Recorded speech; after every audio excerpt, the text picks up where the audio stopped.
महाराज जी, जैसे आज वृंदावन की होली शुरू हो गई है और अगले 4 दिन तक होली चलेगी। महाराज जी, बहुत सारे युवतियां आपको सुनती हैं, तो ये आज आपके कोई संदेश सब भारतवासियों। हम तो सबसे यही प्रार्थना करेंगे कि होली महोत्सव प्रहलाद जी के द्वारा प्रकट किया गया है। जब प्रहलाद जी किसी भी प्रकार हिरण्यकश्यप के मारने से नहीं मरे, तो उसकी बहन होलिका थी। वो हिरण्यकश्यप को उदास देखा, उसने कहा भैया उदास क्यों हो?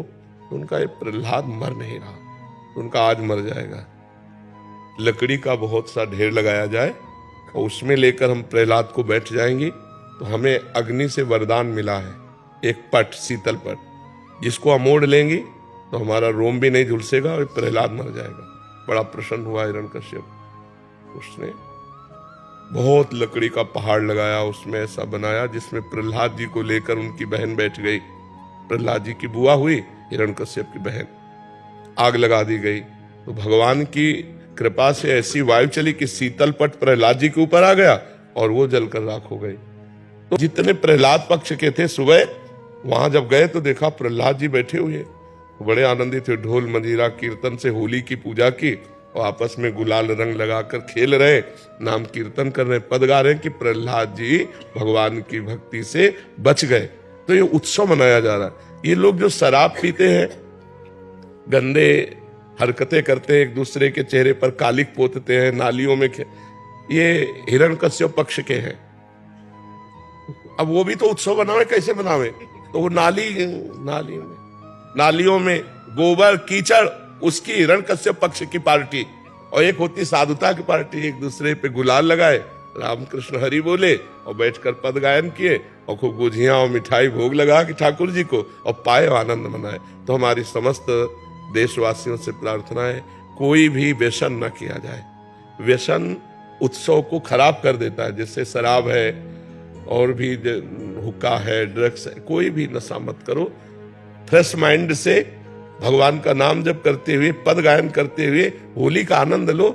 नशे में होली का आनंद थोड़ी होता, नशे में तो मूढ़ता छा जाती है, मूढ़ता में आनंद कहाँ। तो कोई भी नशा इस होली उत्सव में ना किया जाए और हम आनंद पूर्वक भाईचारा बनाते हुए एक दूसरे का सम्मान करें, प्यार करें।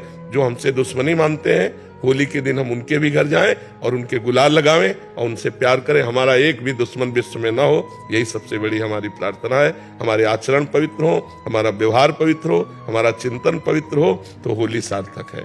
नहीं, कितने लोग नशा करके झगड़ा कर लेते हैं, कितने लोग अपनी हानि कर लेते हैं। अच्छा, आंख कितनी सूक्ष्म वस्तु है, उसकी आंख में अगर देखने में कमी आ जाए या चोट लग जाए, गुलाल तो गुलाल कीचड़ फेंकते हैं, कपड़ा फाड़ देते हैं, शराब पिए, उद्दंडता, ये सब ठीक नहीं। ऐसा होली उत्सव न मनाए जो सभ्यता के खिलाफ हो, समाज के खिलाफ हो, हमारे धर्म के खिलाफ हो, अध्यात्म के खिलाफ हो। ऐसा कोई कार्य न करें। सबसे पहली बात है कि शराब न पिए, जो शराब पीते हैं होली उत्सव में स्वाहा कर दें। और दूसरी खास बात है, मांस न खाएं, क्योंकि आप भले जीव हत्या नहीं करते, लेकिन आप हिस्सेदार हुए, क्योंकि आप खरीद के लाते हो और खाते हो, तो आप हिंसक ही माने जाओगे। तीसरी बात, किसी माता बहन की तरफ गंदी दृष्टि मत देखो, जैसे तुम्हारी बहन ऐसे दूसरे की बहन। तो आप पवित्र ब्रह्मचर्य रहिए और जो अपनी पत्नी है उसी पे अनुराग कीजिए। ये 3 बातें छोड़ने की कोशिश कीजिए: शराब, मानुष, व्यभिचार।